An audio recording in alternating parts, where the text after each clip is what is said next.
सीतलपुर के एक छोटे से गांव में सुबह बहुत धीरे धीरे आती थी। जब सूरज की पहली किरणें मिट्टी की कच्ची गलियों पर पड़ती तो ऐसा लगता जैसे पूरा गांव सुनहरी चादर में लिपट गया हो। लेकिन उसी गांव की एक तंग गली में रहने वाले श्याम की जिंदगी में कोई रोशनी नहीं थी। श्याम लगभग 26 साल का दुबला पतला लड़का था। उसके चेहरे पर मेहनत की लकीरें साफ दिखती थीं। उसके घर में सिर्फ 2 लोग थे, श्याम और उसकी बूढ़ी माँ सरस्वती। एक सुबह श्याम जल्दी उठ गया। वह चुपचाप अपनी माँ के पास गया और उनके पैर छुए। माँ ने प्यार से कहा, बेटा, आज कुछ अच्छा बिकेगा ना?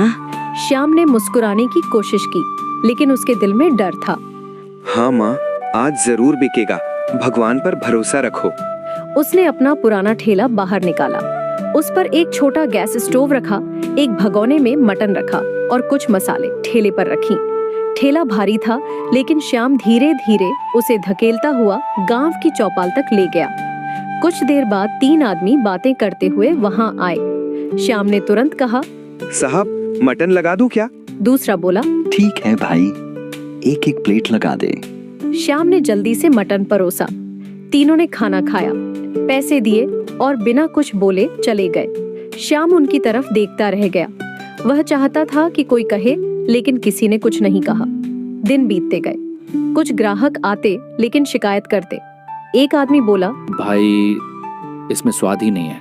यह सुनकर श्याम का दिल टूट जाता, लेकिन उसने ठेला बंद नहीं किया, क्योंकि उसे पता था ठेला बंद करना मतलब हार मान लेना।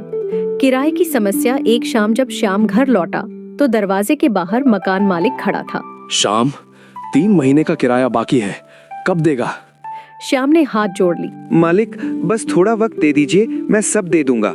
मकान मालिक कुछ देर चुप रहा, फिर बोला, ठीक है, 1 महीना देता हूँ, उसके बाद किराया चाहिए।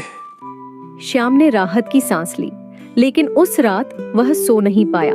अगले दिन श्याम चौपाल पर ठेला लगा रहा था। तभी उसका पड़ोसी दीपांशु दौड़ता हुआ आया। वह हाँफ रहा था। श्याम भाई, जल्दी चलो, तुम्हारी माँ गिर गई है। क्या? श्याम के हाथ से बर्तन गिर गया। वह ठेला वहीं छोड़कर भागा। घर पहुंचा तो देखा उसकी माँ जमीन पर बेहोश पड़ी थी। श्याम घबरा गया। माँ, उठो ना। लेकिन माँ ने कोई जवाब नहीं दिया। श्याम अपनी माँ को गोद में उठाकर उसे अस्पताल ले गया। डॉक्टर ने जांच की। श्याम डरते हुए बोला, डॉक्टर साहब, मेरी माँ को क्या हुआ? डॉक्टर ने धीरे से कहा, इनको कैंसर है और जल्दी इलाज करना पड़ेगा। श्याम का दिल रुक गया। इलाज में कितना खर्च आएगा? कम से कम 5 लाख रुपए। श्याम के पैरों तले जमीन खिसक गई। उसके पास 5,000 रुपए भी नहीं थे। उस रात श्याम आसमान की तरफ देख रहा था। उसकी आंखों से आंसू बह रहे थे।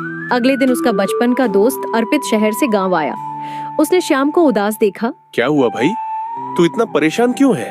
श्याम ने सब बता दिया, माँ की बीमारी, गरीबी और ठेले की हालत। अर्पित कुछ देर सोचता रहा, फिर मुस्कुराया। मेरे पास एक आइडिया है। कौन सा आइडिया? तंदूरी मटन। श्याम चौंक गया।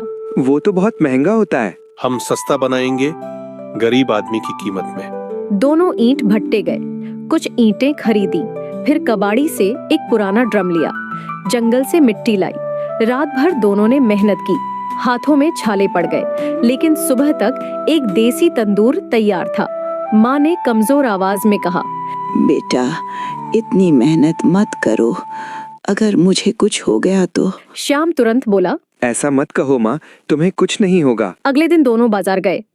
उन्होंने खरीदा दही, लाल मिर्च, हल्दी, गरम मसाला, अदरक, लहसुन पेस्ट, नींबू और थोड़ा मटन। अर्पित ने श्याम को सिखाया। मटन को मसालों में मिलाकर 4 घंटे मैरिनेट किया, फिर तंदूर में डाला। 15 मिनट बाद जब मटन बाहर निकला तो उसकी खुशबू पूरे तालाब के पास फैल गई। श्याम ने एक टुकड़ा चखा। अरे वाह, ये तो बहुत स्वादिष्ट है। हैरान होकर अगले दिन ठेला लगाया। कुछ लोग खुशबू से खिंचे चले आए। भाई, कितने का है? सिर्फ 50 रुपए प्लेट। लोगों ने खाया, फिर बोले, वाह, इतना अच्छा स्वाद। धीरे धीरे भीड़ बढ़ने लगी। गांव के लोग कहने लगे, पहले इसका मटन कोई नहीं खाता था, अब देखो लाइन लगती है। कुछ महीनों में श्याम ने 5 लाख रुपए जमा कर लिए। उसने माँ का ऑपरेशन करवाया। डॉक्टर ने मुस्कुराकर कहा, अब चिंता की बात नहीं, आपकी माँ ठीक हो जाएंगी। श्याम की आंखों में खुशी के आंसू थे। अब श्याम का तंदूरी मटन पूरे इलाके में मशहूर हो गया। दूर दूर से लोग आने लगे और शाम को श्याम आराम से चाय पीते हुए मुस्कुराता था।